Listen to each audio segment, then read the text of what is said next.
What's up, everyone? It is Jason Jani, and welcome back to my channel. In this video, I want to deal with the process that you may or may not have should someone cancel their event, their contract, or the things that they had booked with you and your entertainment company.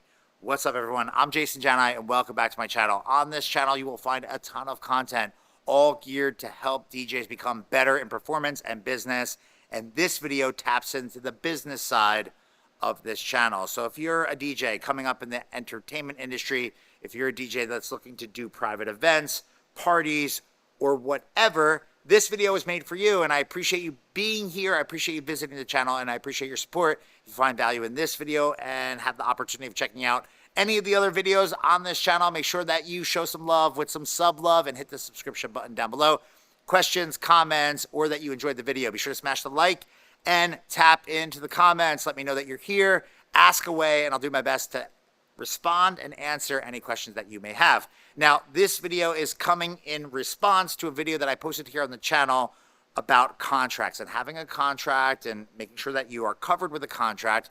But what happens when someone hires you and they cancel the contract? What do you do? Well, I think it's super important that if you are looking to have a stable business and you are looking to cover yourself and your company and release yourself of liabilities, etc., that you come up with a contract release process. And for us at SCE, it's very simple. It's nothing crazy. We don't make people go through the steps of putting together additional paperwork or signing off on anything.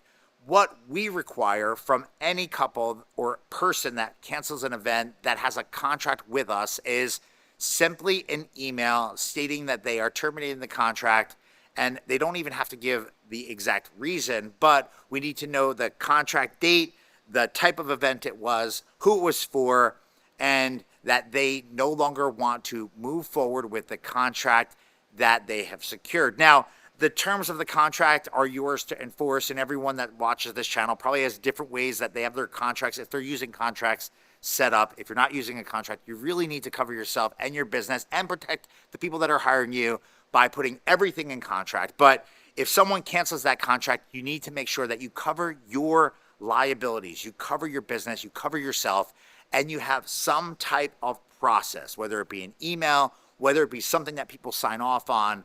But you need to make sure that you have your business covered with a release process. Ours, again, is super simple. It's super informal. They have to notify us by either certified letter, mailed letter, or by an email releasing the company from the event.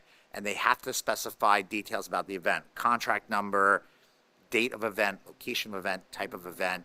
And that should protect you and your business in the event that anything comes up in the future with any type of legal conversation, which really shouldn't happen. But if it does, you're covered. Anyway, it's an important part of business that a lot of people overlook. And I hope that if you're planning on doing events or doing events already, I hope you have yourself covered by having one of these release processes in place and ready to go. So think it out, think how you want to work. And if you have any questions about mine and ours at SCE, tap into the comments underneath this video, and I appreciate you checking this out. Be on the lookout. We're going to drop a ton of new content here on this channel in the days, weeks, and months ahead, and stay tuned. There's a lot on deck. Anyway, thanks for watching. We'll see you soon.